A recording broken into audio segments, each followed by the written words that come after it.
We showed you what ID thieves can do to you. Wait till you see how we turn the tables on them. Good evening and welcome to Dateline. I'm Stone Phillips. And I'm Ann Curry. Tonight, the latest in our year-long investigation into identity theft. It's a fast-growing crime that threatens everyone because police say ID thieves are difficult to stop, almost impossible to catch. So we decided to try to lure these thieves out into the open, or at least within sight of Dateline's hidden cameras. Would it work? Here's Chris Hansen. We're on the hunt for a new kind of predator. Wendy, the apparent mastermind of an international identity theft ring. So far, the search has taken us clear across the country, and tonight, it's about to take us around the world. Undercover in Europe and Africa, as we track down the crooks who steal your credit card and banking information to go on shopping sprees with your money. Right now, they're buying and selling personal identities. I started the search for Wendy after I saw something most Americans never see. We have her credit card number, expiration, mother's maiden name.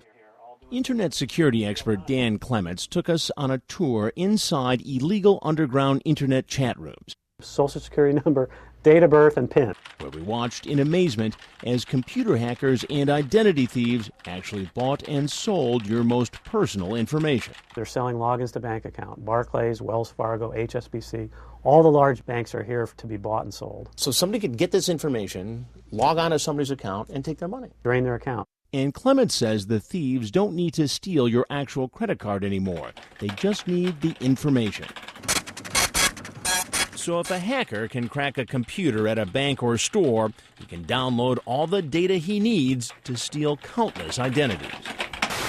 A massive consumer data theft. Just last week, the company that owns the popular retail chains TJ Maxx and Marshalls disclosed that hackers may have stolen 45 million credit card records.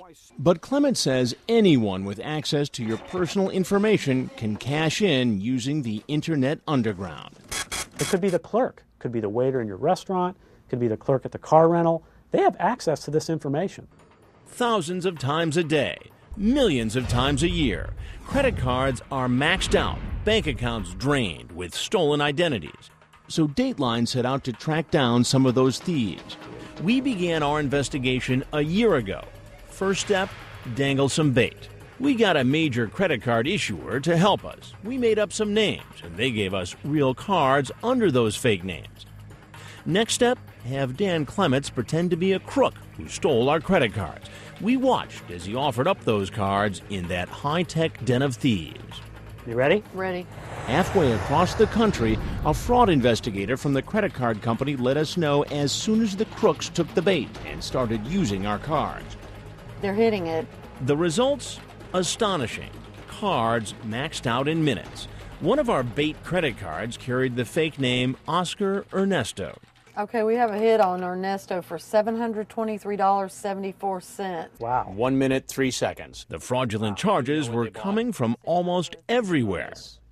We had purchases in 16 different countries. Every continent except for Antarctica, basically. Identity theft hitting Americans from foreign soil is big business.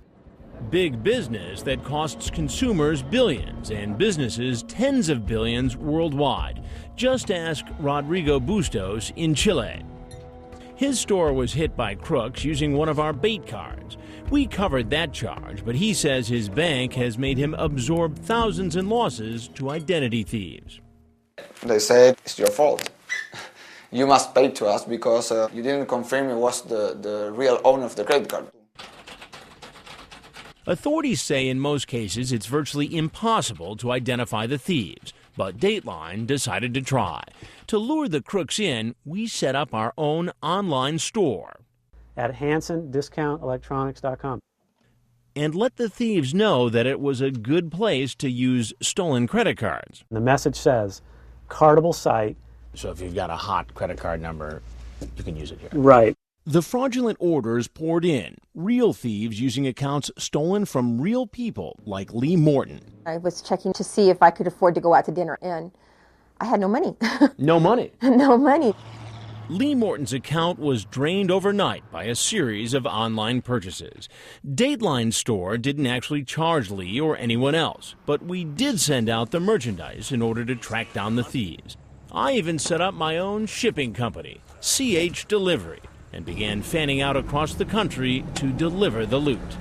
I hoped the deliveries would lead us right to the thieves' doorsteps, but instead, I met people like Vicky Bebo. This is the correct address for calling? Yes. And Angela Cater. Look at this crap. So you got it. Both said they thought they were doing a favor for a man they met on the internet. Let's get married, I really love you, I miss you, and it's mushy mushy all the time. But it turns out Angela and Vicky were talking to the same man, an international internet thief. Using this picture and calling himself Paul Desmond, he has tricked them into accepting all this stuff and had asked them to forward it to his store overseas. And the more deliveries I made, the more I heard about those mysterious stores. They're going to Africa. What's that? All these are going to be shipped to Africa. Oh, they're going to Africa. In upstate New York, Jeff Ball told us he's been getting lots of packages for his international business partner, Wendy Kenson. I got a picture of it. Yeah. Oh, yeah, I'd love to see it. Wow.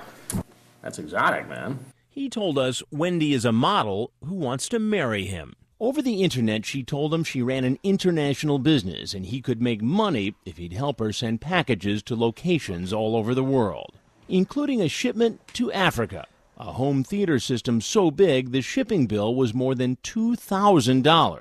He agreed to pay that and thousands more.